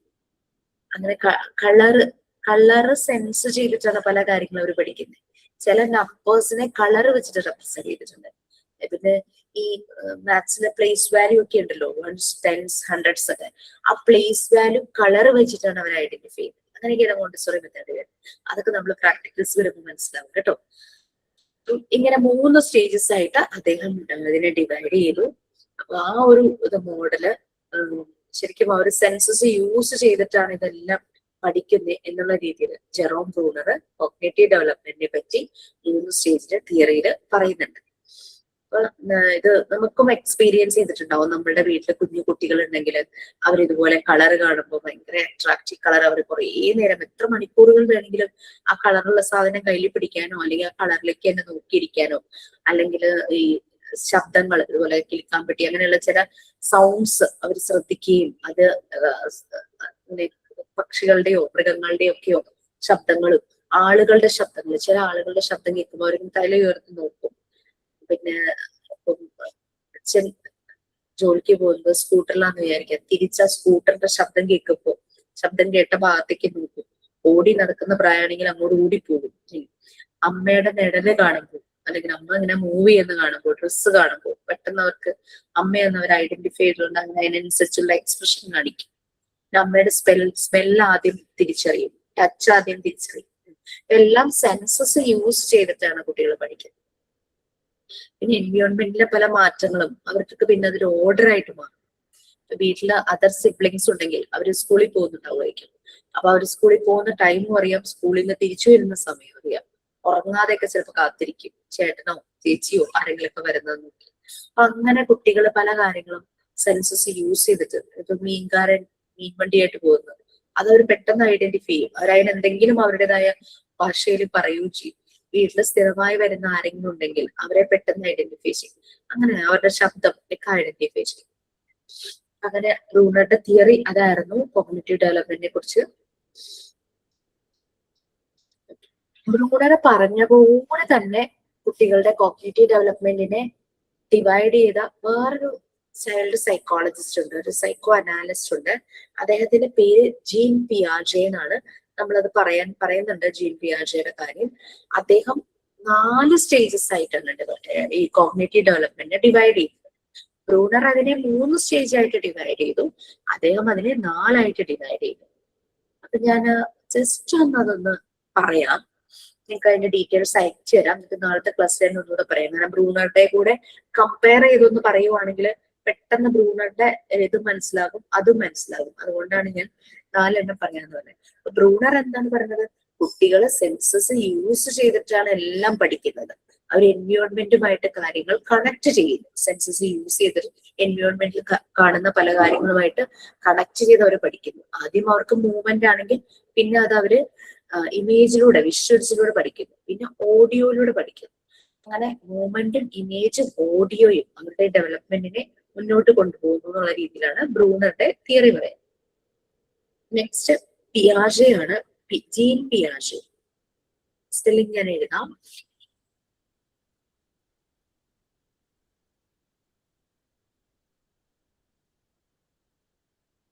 ടെൻഷൻ വേണ്ട, ഇതൊക്കെ പഠിക്കണം എന്നുള്ളത് ഞാൻ എക്സാം പോയിന്റ് ഓഫ് വ്യൂ, എക്സാമിന് ഇതൊന്നും ഞാൻ ഇട്ടില്ല, വേറെ ഒന്നും കൊണ്ടല്ല. നമ്മുടെ റെക്കോർഡ് ക്ലാസ് കാണുന്നവരെ ചിലപ്പോൾ മുഴുവനൊന്നും കാണില്ലായിരിക്കും. കണ്ടാൽ നല്ലതാണ്, ഇവരെ പറ്റിയൊക്കെ അറിഞ്ഞാൽ നല്ലതാണ്. അതുകൊണ്ട് ഞാൻ ഈ എക്സ്ട്രാ ഞാൻ ടെക്സ്റ്റിലില്ലാത്ത കാര്യം ഈ എടുത്തത് ഞാൻ ചോദിക്കില്ല. PFA പക്ഷെ സൈക്കോളജിക്കൽ ഫസ്റ്റ് എയ്ഡ് അത് മാത്രം ചോദിക്കും. അത് പക്ഷെ നിങ്ങൾക്ക് കണക്ട് ചെയ്യാനും എളുപ്പമാണ്. ഓക്കെ, ഇത് ഇവരുടെ ഒബ്സർവേഷൻസ് നിങ്ങൾ മനസ്സിലാക്കി അറിഞ്ഞിരുന്നാൽ മതി. ടീച്ചിങ് പ്രാക്ടീസിന് നാളെ ഒരു സ്കൂളിൽ പോകുമ്പോൾ, അല്ലെങ്കിൽ ടീച്ചറായിട്ട് ജോബ് കിട്ടുമ്പോൾ, അല്ലെങ്കിൽ ടീച്ചറായിട്ട് വർക്ക് ചെയ്യുന്നവർക്കൊക്കെ ഹെൽപ്ഫുൾ ആയിരിക്കും. BEdലൊക്കെ പഠിക്കാനുണ്ട് ഇവരെ പറ്റി. ഇവരുടെ പേര് നമ്മുടെ ഈ ടെക്സ്റ്റിൽ ഇങ്ങനെ പറഞ്ഞു പോകുന്നുണ്ടെന്നല്ലാതെ ഇവരുടെ കോൺട്രിബ്യൂഷൻസ് പറഞ്ഞിട്ടില്ല. ഓക്കെ, ബ്രൂണറുടെ കോൺട്രിബ്യൂഷൻ പറഞ്ഞു, പക്ഷെ പേര് പറഞ്ഞിട്ടില്ല. അതാണ് ബ്രൂണറുടെ വ്യത്യാസം. ജീൻ പിയാജെയും കോഗ്നിറ്റീവ് ഡെവലപ്മെന്റിനെ 4 സ്റ്റേജസ് ആയിട്ടാണ് ഡിവൈഡ് ചെയ്തത്. അദ്ദേഹം വളരെ നല്ല രീതിയിൽ തന്നെ അതിനെ അനലൈസ് ചെയ്തു. പക്ഷേ നമുക്കറിയാം, എന്ത് കാര്യങ്ങളും ആളുകൾ പുതിയതായിട്ട് കൊണ്ടുവരുമ്പോൾ, അല്ലെങ്കിൽ അവരുടേതായിട്ടുള്ള ഒരു റിസർച്ച് സ്റ്റഡിയെ കുറിച്ച് പറയുമ്പോൾ അതിനെ ക്രിട്ടിസൈസ് ചെയ്യുന്ന ആൾക്കാരും ഉണ്ടാവും അല്ലെ? ശരിയാണ്. എന്തിനും ഒരു പ്ലസും മൈനസും പറയുന്നവരുണ്ടാവും, പോസിറ്റീവും നെഗറ്റീവും പറയും. അതുപോലെ തന്നെയായിരുന്നു ഈ സൈക്കോ അനാലിസ്റ്റുകളുടെ ഒബ്സർവേഷൻസിനെ പലരും ക്രിട്ടിസൈസ് ചെയ്തിട്ടുണ്ട്. ഇപ്പൊ ജീൻ പിയാജെ എന്ന് പറഞ്ഞു കഴിഞ്ഞാല് അദ്ദേഹം വളരെ സിസ്റ്റമാറ്റിക് ഓർഡർ ആയിട്ട് ഈ ഏജ് തുടങ്ങി, ബ്രൂണറും അതുപോലെ തന്നെ ഈ ഏജ് തുടങ്ങി ഈ ഏജ് വരെയും കുട്ടികൾക്ക് ഇങ്ങനെ മാറ്റങ്ങൾ ഉണ്ടാവും, ഈ ഏജ് തുടങ്ങി ഈ ഏജ് വരെ ഇങ്ങനെയായിരിക്കും മാറ്റങ്ങൾ, അങ്ങനെയായിരിക്കും. പക്ഷെ എല്ലാ കുട്ടികളിലും അത് അങ്ങനെയാവുന്നില്ല. പിന്നെ അദ്ദേഹം പിയാജെ ചെയ്ത ഒരു കാര്യം, മാത്തമാറ്റിക്കൽ ഏരിയയെ ബേസ് ചെയ്തിട്ടാണ് പിയാജെ കുട്ടികളുടെ മാറ്റങ്ങൾ പറഞ്ഞത്. നമുക്ക് മാത്സ് എന്നുള്ള ഒരു സബ്ജക്ട് മാത്രമല്ലല്ലോ ഉള്ളത്, പലതും ഉണ്ടല്ലോ അല്ലെ. അദ്ദേഹം മാത്സ് എന്നുള്ളൊരു ഇതിനെ ബേസ് ചെയ്തിട്ടാണ് പറഞ്ഞത്. പിന്നെ അദ്ദേഹം വളരെ ഓർഡറില് സിസ്റ്റമാറ്റിക് ആയിട്ട് ഇങ്ങനെയൊക്കെ ആണെങ്കിലാണ് ഇങ്ങനെ സംഭവിക്കുക, ഈ ഏജിൽ ഇങ്ങനെ ആയിരിക്കും സംഭവിക്കുക, ആ ഒരു രീതിയിലേക്ക്. അത് അദ്ദേഹം ഒരു ലോൺലി ചൈൽഡ് ആയിരുന്നു, അതായത് ഒറ്റ കുട്ടിയായിരുന്നു. ആളുകളുടെ കണ്ടുപിടുത്താണ്, മേ ബി ശരിയായിരിക്കാം എന്നുള്ളത് ഞാൻ പറയുന്നില്ല. അദ്ദേഹം ഒരു ഒറ്റ കുട്ടിയായിട്ടാണ് ജനിച്ചത്. അപ്പോ പാരന്റ്സ് അവന് ഒരു കുട്ടിയെ മാത്രം നോക്കിയാൽ മതിയല്ലോ. അവർ ആ കുട്ടിയെ വളരെ ഡിസിപ്ലിൻഡ് ആയിട്ട് വളർത്തി. അതുകൊണ്ടാണ് അദ്ദേഹവും അദ്ദേഹത്തിന്റെ ഈ ഒബ്സർവേഷൻസും കാര്യങ്ങളും ആ ഒരു രീതിയിൽ വളരെ സ്ട്രക്ചേർഡ് ആയിട്ട് ഇങ്ങനെ എഴുതിയത്.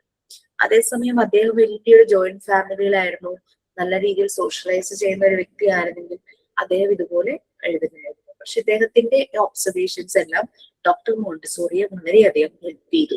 നമ്മൾ ബി.എഡിലെ കുട്ടികൾക്ക് പഠിക്കാനുണ്ട് പിയാജെയുടെ കോഗ്നിറ്റീവ് ഡെവലപ്മെന്റ്, ബ്രൂണറിനെയും പഠിക്കാനുണ്ടെന്നാണ് ഞാൻ മനസ്സിലാക്കിയിരിക്കുന്നത്.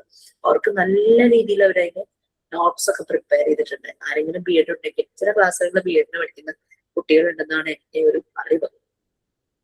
ഉണ്ടെങ്കിൽ നിങ്ങൾക്ക് വളരെ ഹെൽപ്ഫുൾ ആയിരിക്കും. നല്ല നോട്ട്സ് ആണ് അവര് നല്ലതായിട്ട് മിക്കവരെയും ആ ഒരു ടോപ്പിക് പഠിപ്പിച്ചിട്ടുണ്ട് നല്ല രീതിയിൽ എന്നാണ് ഞാൻ മനസ്സിലാക്കിയിരിക്കുന്നത്. പിന്നെ പിയാജെ 4 മേജർ സ്റ്റേജസ് ആണ് പ്രപ്പോസ് ചെയ്തത്. ഞാൻ അതിന്റെ ഡീറ്റെയിൽസ് അയച്ചു തരും. ഇപ്പൊ ബ്രൂണറുടെയും പിയാജെയുടെയും ഒരേപോലെ ആയതുകൊണ്ട് ഞാനൊന്നും പറയുന്നത് മാത്രം.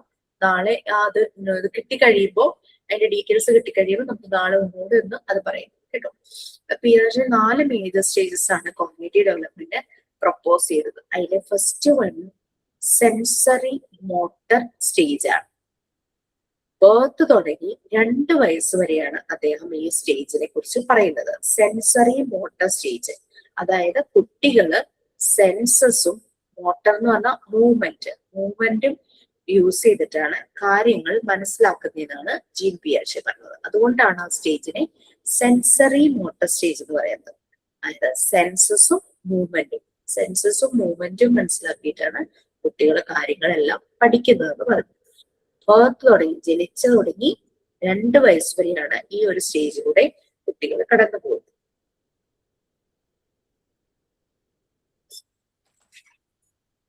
ഇവിടെ നമ്മുടെ ബ്രൂണറും അങ്ങനെയാണല്ലോ പറഞ്ഞത്. ഇനാക്റ്റീവ് സ്റ്റേജ് അവിടെ ആക്ഷൻ ബേസ്ഡ് ആണ് പറഞ്ഞു. അത് കഴിഞ്ഞപ്പോ അത് ഇമേജസിലൂടെ വരാനായിട്ട് ഐക്കോണിക് സ്റ്റേജ് പറഞ്ഞു, ഓഡിയോ വിഷ്വൽ ഇമേജ്, അങ്ങനെയുള്ള രീതിയിൽ അങ്ങനെ പറഞ്ഞു. സെൻസസ് ആണ് എല്ലാത്തിലും വന്നിട്ടുള്ളത്.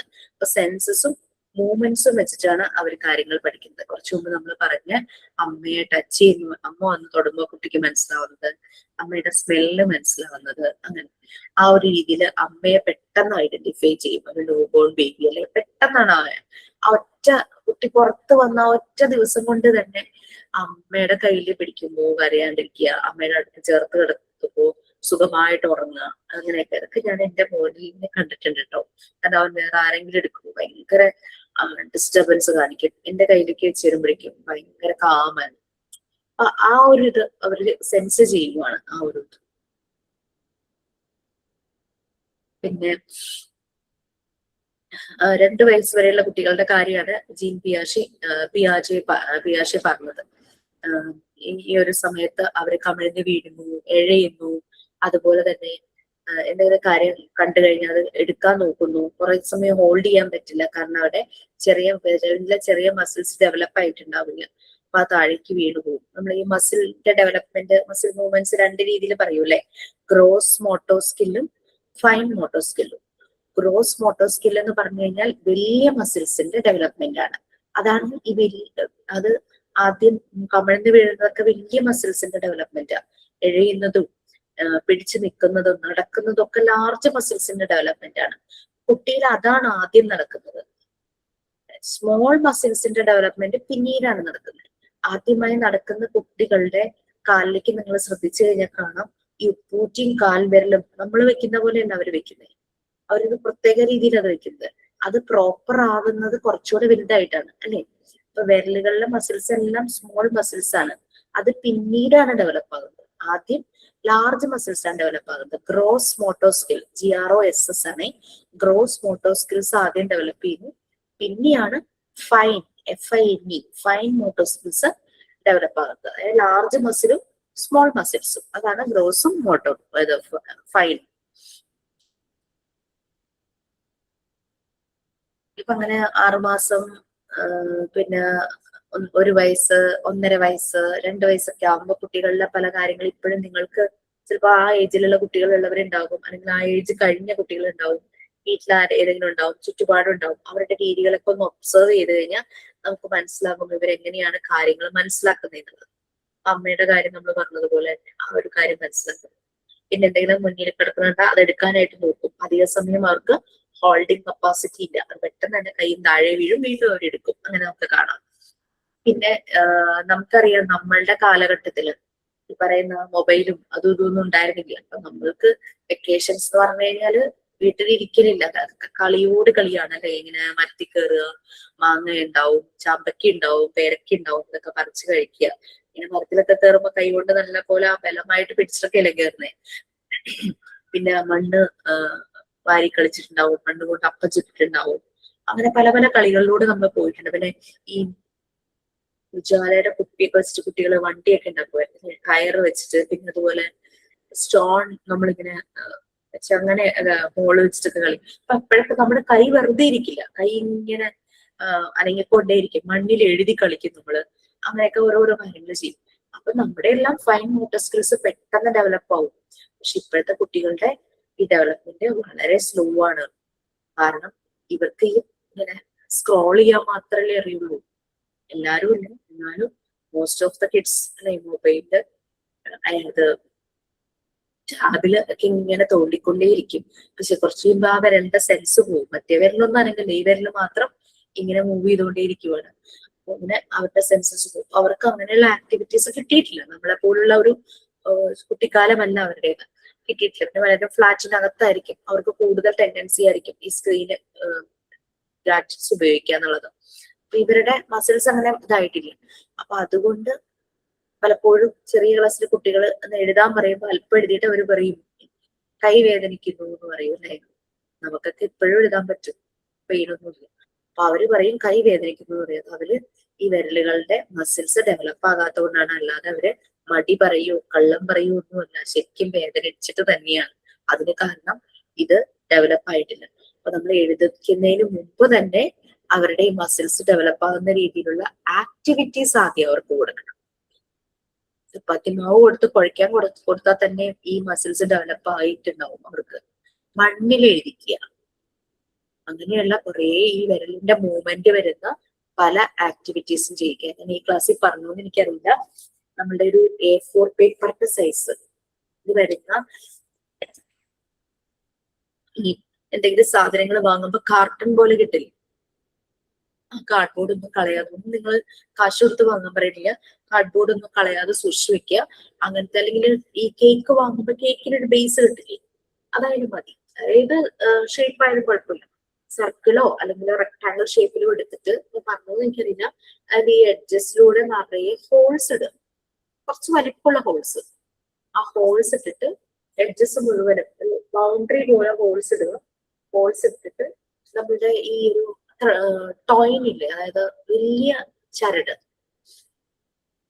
ഈ കുട്ടികളുടെ വീട്ടിലൊക്കെ ഇടുന്ന ഡ്രസ്സിന്റെ പാന്റിന്റെ ഒക്കെ ചരടില്ലേ, ഈ നമ്മുടെ പാവാടയുടെ അങ്ങനത്തെ ചരടൊക്കെ കിട്ടും. റൗണ്ടിലുള്ള ചരടാണെങ്കിൽ നന്നായിരിക്കും. അങ്ങനത്തെ ചരടെടുത്തിട്ട് നമ്മൾ ഒരു ഹോളിലൂടെ കടത്തി ബാക്ക് സൈഡ് ഒന്ന് സെക്യൂർ ചെയ്ത് വെക്കാം, കെട്ടിയിട്ട്. കാരണം ഊരി പോരുത്. ഒരു സൈഡ് ടൈറ്റ് ആക്കി കെട്ടി വെച്ചിട്ട് ബാക്കി ഇങ്ങനെ ലൂസ് ആക്കി ഇടുക.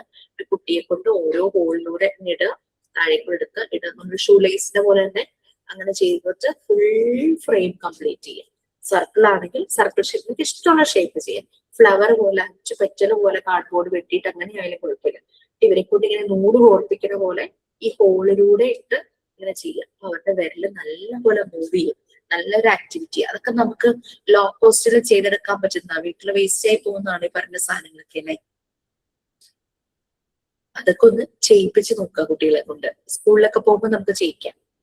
മുത്ത് കോർപ്പിക്കുക, സൂചി നൂലും കൊടുത്തിട്ട് നൂല് അത് കോർക്കാനായിട്ട് കൊടുക്കുക. അതൊക്കെ അവർ ആ കുഞ്ഞു വിരലിൽ വെച്ചിട്ട് അവർ ചെയ്യും. ചെയ്യുന്ന എന്താ, അവരുടെ വിരലിലെ മസിൽസ് ആണ് ഡെവലപ്പ് ചെയ്യുന്നത്. പിന്നെ എഴുതിപ്പിച്ച അവര് നല്ല പോലെ എഴുതും. നിങ്ങളോട് സാൻഡ് പേപ്പർ ലെറ്റേഴ്സ് ഉണ്ടാക്കാനായിട്ട് പറഞ്ഞിട്ടുണ്ടോ? സാൻഡ് പേപ്പർ ലെറ്റേഴ്സ് കൊണ്ട് ട്രേസ് ചെയ്യിപ്പിച്ചിട്ട് എഴുതിപ്പിച്ച് കഴിഞ്ഞ് കഴിഞ്ഞാൽ പെട്ടെന്ന് അവർക്കത് മനസ്സിലാവും. ട്രേസ് ചെയ്യുമ്പോൾ ആ ട്രേസ് ചെയ്യുന്ന ഷേപ്പ് മനസ്സിലാവും. അതിന്റെ ഇമേജ് ആണ് അവർ ബ്രെയിനിൽ സ്റ്റോർ ചെയ്യുന്നത്. ട്രേസ് ചെയ്യിക്കുന്നതിനൊപ്പം തന്നെ നമുക്ക് ആ ലെറ്ററിന്റെ സൗണ്ട് അവരെ കേൾപ്പിക്കണം. ഫോണറ്റിക് സൗണ്ടിൽ തന്നെ കേൾപ്പിച്ചാൽ നന്നായിരിക്കും. ആ സൗണ്ട് കേൾപ്പിക്കണം. അത് കഴിഞ്ഞ് പിന്നെ നമ്മള് അവരെ കൊണ്ട് എഴുതിപ്പിക്കുമ്പോൾ നമ്മൾ ഈ ലെറ്റർ പറഞ്ഞ് ആ സൗണ്ടും കൂടെ കേൾക്കുമ്പോഴേക്കും അവരുടെ ബ്രെയിനിൽ നിന്ന് അവർ ആ ഇമേജിനെ റീകളക്ട് ചെയ്യും. എ എന്ന് പറയുന്നെങ്കിൽ ആ ഇമേജ് റീകളക്ട് ചെയ്ത് അവർ നല്ലപോലെ തന്നെ നോട്ട്ബുക്കിൽ എഴുതും. അല്ലാതെ കുറെ 10 പ്രാവശ്യം എഴുതിച്ചിട്ട് 12ാമത്തെ പ്രാവശ്യം എഴുതാൻ പറയുമ്പോൾ ഏത് ലെറ്ററാന്നൊരു ഓർമ്മയില്ലാണ്ടിരിക്കും കുട്ടികൾ. എല്ലാം കൂടെ അങ്ങോട്ടും മാറും. അപ്പൊ നമ്മളിവിടെ സെൻസസ് യൂസ് ചെയ്തിട്ട് ആ കുട്ടിയെ ആ ലെറ്റർ പഠിപ്പിച്ചല്ലേ, ഇമേജിലൂടെയാണ്. കുട്ടികൾക്ക് ആദ്യം ഈ വരാന്നുള്ളതേ വരുള്ളൂ. അവരിപ്പോ പഠിപ്പിച്ചു കഴിഞ്ഞാൽ അവരെന്താ പറയാ, എ വരച്ചു എന്നാ പറയണേ, എഴുതി എന്ന് പറയില്ല അല്ലെ. ഞാൻ എ വരച്ചു. അവർക്ക് ആ ഡ്രോയിങ് എന്നുള്ള കൺസെപ്റ്റ് ആണ് അവരുടെ ഉള്ളിൽ ആദ്യം ഉണ്ടാവുന്നത്. അപ്പൊ അതിനെ നമ്മൾ എടുക്കണം, എന്നിട്ട് അവരെ റൈറ്റിംഗിലേക്ക് കൊണ്ടുവരണം. സാൻഡ് പേപ്പർ ലെറ്റേഴ്സ് അതിൽ നമ്മളെ വളരെയധികം ഹെൽപ്പ് ചെയ്യും. ട്രേസിങ് അവരെ ട്രിഗർ ചെയ്യും, അവരുടെ ബ്രെയിനിനെ ട്രിഗർ ചെയ്യും. ആ സൗണ്ട്, ഫോണറ്റിക് സൗണ്ട് തന്നെ കേൾപ്പിച്ചാൽ അത്രയും നല്ലത്. ആ കേൾക്കുമ്പോൾ അവരത് എഴുതിയിരിക്കും. പിന്നെ അവരോട് ചെറിയ വേർഡ് എഴുതാൻ പറഞ്ഞാൽ അവർക്ക് എളുപ്പം. ഇപ്പൊ ക്യാറ്റ് എന്ന് പറഞ്ഞിട്ട് നമ്മൾ ഓരോ ലെറ്ററിന്റെ ഫോണറ്റിക് സൗണ്ടും കൂടെ കേൾപ്പിച്ച് കഴിയുമ്പോൾ അവർക്ക് സി ആ ഇമേജ് അപ്പൊ ബ്രെയിനിൽ നിന്ന് എടുക്കും. പിന്നെ ഇ ആ ഇമേജും ബ്രെയിനിൽ നിന്ന് കിട്ടും. ടി അങ്ങനെ അവര് എഴുതും. എങ്ങനെയാണ് മോണ്ടിസോറി മെത്തേഡിൽ കുട്ടികൾ എഴുതാൻ തുടങ്ങുന്നത്? ഇമ്പോസിഷൻ കൊടുത്തിട്ടോ 10 ടൈംസ് അല്ലെങ്കിൽ 20 ടൈംസ് എഴുതിയിട്ട് വരും എന്നൊക്കെ പറഞ്ഞിട്ടൊന്നും അല്ല അവർ എഴുതുന്നത്. ക്ലിയർ ആയി? ഇപ്പൊ നമ്മൾ പിയാജെയുടെ ഫസ്റ്റ് സ്റ്റേജ് ആണ് പറഞ്ഞത് അല്ലെ, സെൻസറി മോട്ടർ സ്റ്റേജ്. അദ്ദേഹവും ബ്രൂണറും ഒരുപോലെ തന്നെ പറഞ്ഞു, ബർത്ത് തുടങ്ങി 2 വയസ്സ് വരെയാണ് ഈ സ്റ്റേജ്. കുട്ടികൾ ഈ സമയത്ത് അവരുടെ എല്ലാ സെൻസസ് യൂസ് ചെയ്ത് പഠിക്കുന്നു.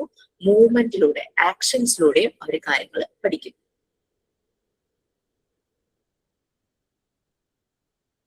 നമ്മൾ കുട്ടിക്ക് ഒരു ടോയ് വാങ്ങിച്ചു കൊടുക്കുവാണെങ്കിൽ, അതായത് ഇപ്പൊ ഒരു ആനക്കുട്ടിയുടെ ഒരു ഡോളാണ് വാങ്ങിച്ചു കൊടുത്തെന്ന് വിചാരിച്ചു.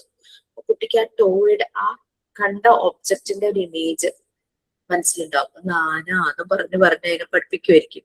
പിന്നെ നമ്മൾ എപ്പോഴെങ്കിലും ആന എന്ന് പറയുമ്പോൾ കുട്ടിയുടെ മനസ്സിൽ ആ ടോയുടെ രൂപമായിരിക്കും. അല്ലെങ്കിൽ നമ്മൾ നേരിട്ടൊരു ആനയെ കാണിച്ചു കൊടുത്തിട്ടുണ്ട്, ശരിക്കുള്ള ഒരു ആനയെ കാണിച്ചു കൊടുത്തിട്ടുണ്ടെങ്കിൽ ആന എന്ന് പറയുമ്പോഴേക്കും അവരുടെ മനസ്സിലൊരു ഇമേജ് ആയിരിക്കും. പിന്നെ വഴിയിലൂടെ ഒക്കെ പോകുമ്പോൾ അവര് ഈ വണ്ടികളൊക്കെ കാണുമല്ലോ, വെഹിക്കിൾസ് ഒക്കെ കാണുമ്പോൾ വണ്ടിയോട് ഭയങ്കര ഇഷ്ടമുള്ള കുട്ടികൾ എല്ലാം ശ്രദ്ധിക്കും. ഈ വീട്ടിൽ വന്നിരുന്ന് ഈ വരയാ, കാറ് വരച്ചു, ജീപ്പ് വരച്ചു, വീട്ടിൽ വരുന്ന ഈ ഒരു വരയാണ്. അതാണ് നമ്മളീ പറഞ്ഞത്.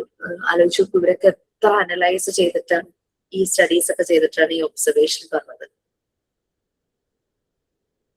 ഇപ്പൊ 2 വയസ്സ് വരെ എന്നൊക്കെ പറഞ്ഞു കഴിഞ്ഞാല് സംസാരം അങ്ങോട്ട് മുഴുവനായിട്ടില്ല അല്ലെ. ശരിക്കും ചെറിയ രീതിയിൽ സംസാരിക്കും. ചിലതൊന്നും ചിലർക്ക് മനസ്സിലാവില്ല, ചിലർക്കേ മനസ്സിലാവുള്ളൂ ആ ഒരു രീതിയിൽ. നെക്സ്റ്റ് വൺ പ്രീ, അതാണ് സെൻസറി മോട്ടർ സ്റ്റേജിൽ വരുന്നത്. സെൻസസും മൂവ്മെന്റ്സും യൂസ് ചെയ്തിട്ട് കുട്ടികൾ പഠിക്കും. കുറേ കാര്യങ്ങൾ നമുക്ക് സെർച്ച് ചെയ്താലേ കിട്ടൂട്ടോ ഇത് റിലേറ്റഡ് ആയിട്ട്. ഞാൻ വളരെ സിമ്പിൾ ആയിട്ട് അതിന്റെ കണ്ടന്റ് ഒന്ന് ബ്രീഫ് ചെയ്തു. നെക്സ്റ്റ് പ്രീ ഓപ്പറേഷണൽ സ്റ്റേജ്, അത് 2 വയസ്സ് തുടങ്ങി 7 വയസ്സ് വരെയുള്ള കുട്ടികൾക്കാണ് പ്രീ ഓപ്പറേഷണൽ സ്റ്റേജ്. ഇവിടെയും കുട്ടികളെ ആക്ടിവിറ്റീസ് ഉണ്ട്. അപ്പൊ 2 to 7 years എന്നൊക്കെ പറയുമ്പോഴേക്കും നമ്മള് കുട്ടികള് 7 years എന്നൊക്കെ പറയുമ്പോ ഒരു എത്ര ക്ലാസ്, 1ാം ക്ലാസ് കഴിഞ്ഞ് 2ാം ക്ലാസ് ആ ഒരു പ്രായമൊക്കെ ആവും അല്ലെ, ഒരു 2 to 7 years എന്നൊക്കെ പറയുമ്പോ.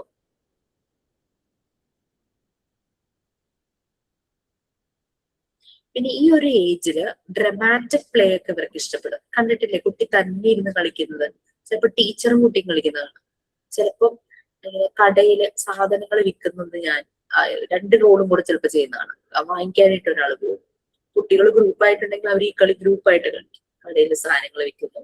പിന്നെ വീട്ടിലെ കാര്യങ്ങൾ, ഡോക്ടർ പേഷ്യന്റ്, അങ്ങനെയുള്ള ചില ഡ്രമാറ്റിക് പ്ലേ ഒക്കെ വളരെ നന്നായിരിക്കും ഈ ഒരു പ്രായത്തിൽ.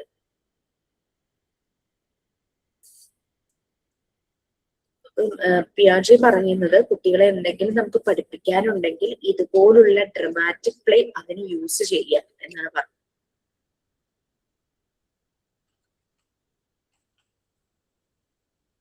ഹെൽത്തി ഹാബിറ്റ്സ് നമുക്ക് കുട്ടികളെ പഠിപ്പിക്കണം. ക്ലാസ് റൂമിൽ വന്നപ്പോൾ നമ്മൾ കാണുവാണ്, KG സെഷനാന്ന് ചോദിച്ചു, കാണുവാണ് നഖം വെട്ടിയിട്ടില്ല, നഖത്തിന്റെ ഇടയ്ക്ക് അഴുക്കുണ്ട്, നല്ല രീതിയിൽ മുടി കോംപ് ചെയ്തിട്ടില്ല, ഡ്രസ്സ് നല്ല നീറ്റായിട്ട് ഇട്ടിട്ടില്ല, അങ്ങനെ ഇങ്ങനെയൊക്കെ കാര്യങ്ങളൊക്കെ കാണുവാണെങ്കിൽ, മുഖം വൃത്തിയായിട്ട് കഴുകട്ടില്ല, അങ്ങനെയൊക്കെ തോന്നുവാണെങ്കിൽ നമുക്ക് കുട്ടിയെ വിളിച്ച് അങ്ങനെ വേണം ഇങ്ങനെ വേണം എന്ന് പറയുന്നതിനേക്കാൾ അവരുടെ മുന്നിലൊരു ഹൈജീനിന്റെ ഇമ്പോർട്ടൻസ് അവർക്ക് മനസ്സിലാകുന്ന രീതിയിൽ ഒരു ഡ്രമാറ്റിക് പ്ലേ കൊടുക്കുക. അപ്പൊ അതവര് പെട്ടെന്ന് തന്നെ കൺസീവ് ചെയ്തിരിക്കും. മനസ്സിലാവും, ഞാൻ ഇനി നാളെ വരുമ്പോ മുടി നല്ല ചീകി ഭംഗിയായിട്ട് വരണം. അപ്പൊ ഇവരെ തന്നെ അഭിനയിപ്പിച്ചുകൊണ്ടുള്ള ഡ്രമാറ്റിക് പ്ലേ ആകുമ്പോൾ പല കാര്യങ്ങളും ഇവരെ ലേൺ ചെയ്യും എന്നാണ് പിയാഷെ പറഞ്ഞത്.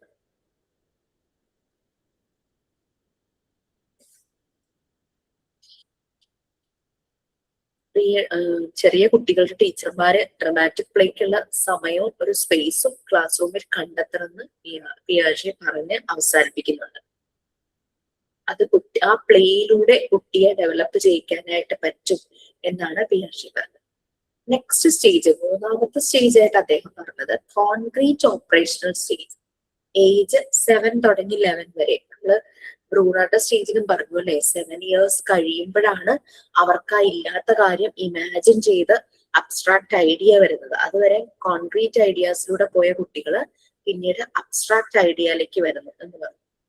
കോൺക്രീറ്റ് ഓപ്പറേഷണൽ സ്റ്റേജ് ഏജ് 7 തുടങ്ങി 11 വരെ. ആദ്യം പറഞ്ഞത് സെൻസറി മോട്ടർ സ്റ്റേജ്, ബർത്ത് തുടങ്ങി 2 വയസ്സ് വരെ കുട്ടികൾ സെൻസസും മൂവ്മെന്റ്സും മനസ്സിലാക്കിയാണ് കാര്യങ്ങൾ പഠിക്കുന്നത്.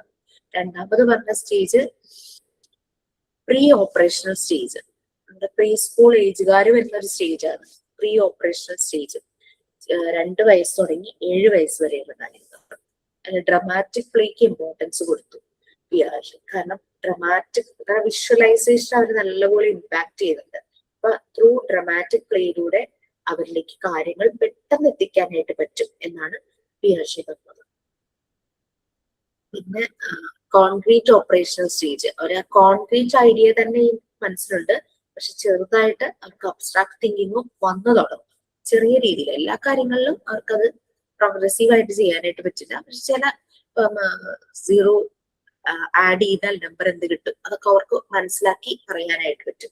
ആ ഒരു രീതിയിൽ കോൺക്രീറ്റിൽ നിന്നും ഒരു ഇമാജിനറി ആയിട്ടുള്ള കാര്യങ്ങളിലേക്ക് കണക്ട് ചെയ്യാനായിട്ട് അവർക്ക് പറ്റും.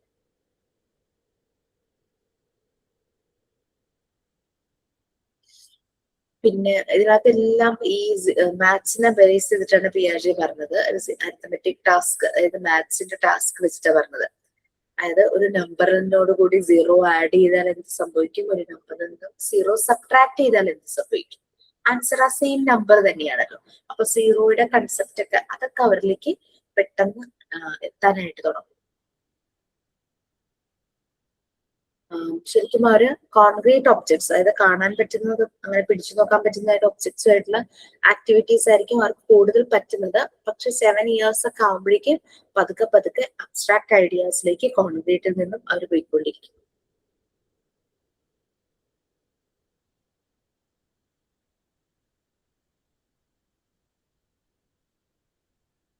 ഇതെല്ലാം ഒരു സ്റ്റെയർ കേസിന്റെ പാറ്റേൺ പോലെയാണല്ലേ.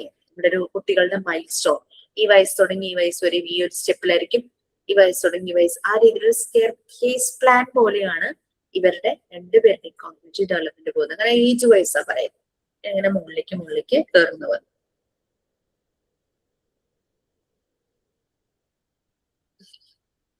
കുറെ കാര്യങ്ങൾ ഇങ്ങനെ സെർച്ച് ചെയ്താലൊക്കെ നമുക്ക് കിട്ടും, കുറേ വായിക്കാനുണ്ടാവും. അപ്പൊ ഞാൻ അടുത്ത സ്റ്റേജും കൂടെ പറയുവാണ്, എന്നിട്ട് നമുക്ക് നെക്സ്റ്റ് ക്ലാസ്സിൽ നിങ്ങൾക്ക് അതിന്റെ ഡീറ്റെയിൽസ് അയച്ചു തരുമ്പോൾ നമുക്കൊന്നുകൂടെ സംസാരിക്കാം.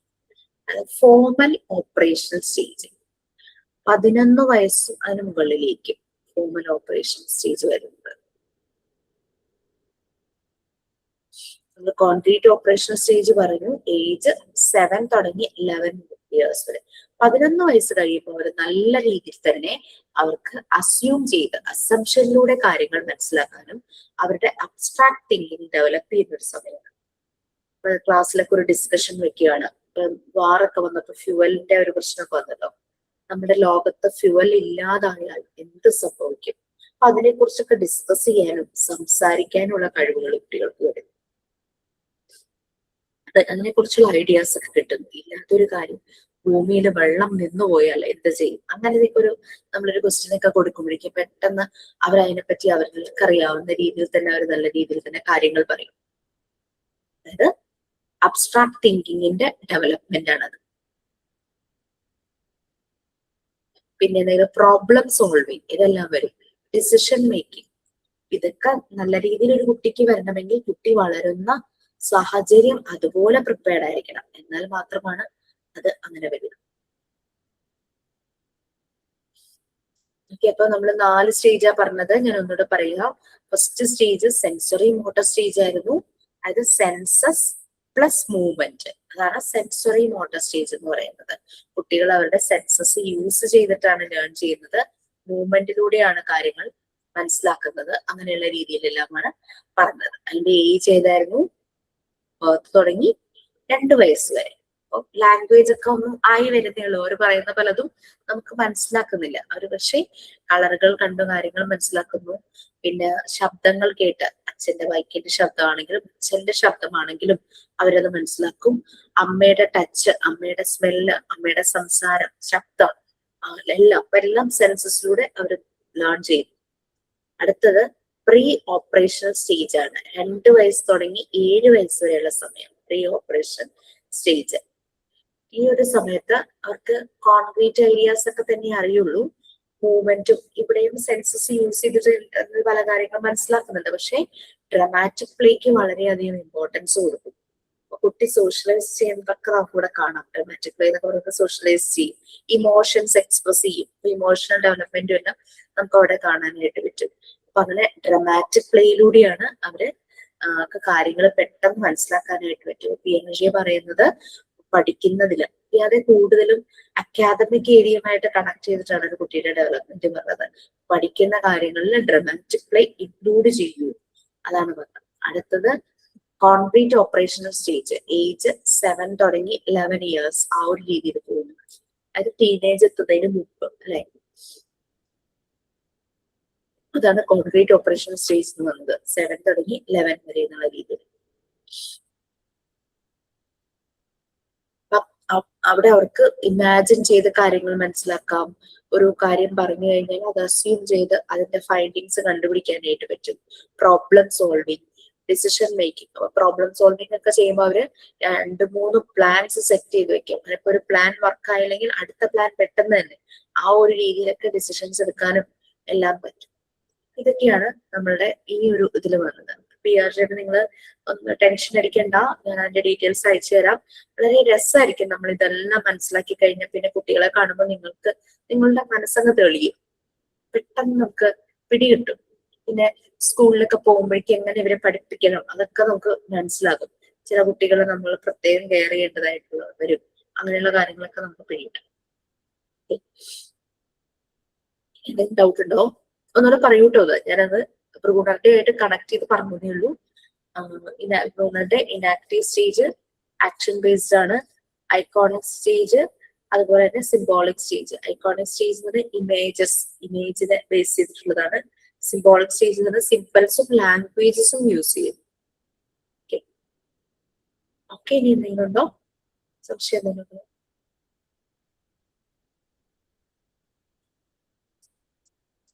ബ്രൂണറുടെ ഇനാക്റ്റീവ് സ്റ്റേജ് എന്ന് പറഞ്ഞു കഴിഞ്ഞാല് ബർത്ത് തുടങ്ങി 3 വയസ്സ് വരെയാണ്, ആക്ഷൻ ആണ് കൂടുതൽ. പിന്നെ ഐക്കോണിക് സ്റ്റേജ് എന്ന് പറഞ്ഞു കഴിഞ്ഞാൽ 3 വയസ്സ് തുടങ്ങി 7 വയസ്സ് വരെയാണ്, ഇമേജ് ആണ് കൂടുതലായിട്ട് വരുന്നത്. പിന്നെ സിംബോളിക് 7 വയസ്സിന് ശേഷം, 7 വയസ്സ് തുടങ്ങി മുകളിലേക്ക് ലാംഗ്വേജ് ബേസ്ഡ് ആണ്. അവിടെ ലാംഗ്വേജ് ബേസ്ഡ് ആണ് വരുന്നത് 7 ഇയേഴ്സ് പറയുന്നത്. പിയാജെ കോഗ്നിറ്റീവ് ഡെവലപ്മെന്റിനെ 4 ആയിട്ട് ഡിവൈഡ് ചെയ്തു. ബ്രൂണർ അതിനെ 3 ആയിട്ട് ഡിവൈഡ് ചെയ്തു. രണ്ടുപേരുടെ ഒബ്സർവേഷൻസും ഏകദേശം ചെയ്ത്. ഇനി എന്തെങ്കിലും ഉണ്ടോ?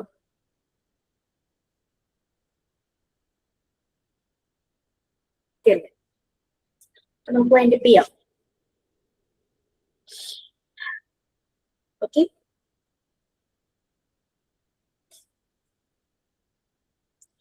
Thank you. നെക്സ്റ്റ് ക്ലാസ് കാണാം.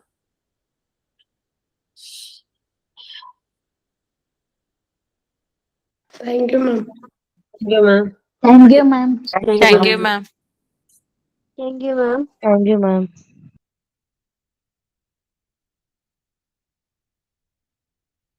Thank you, ma'am.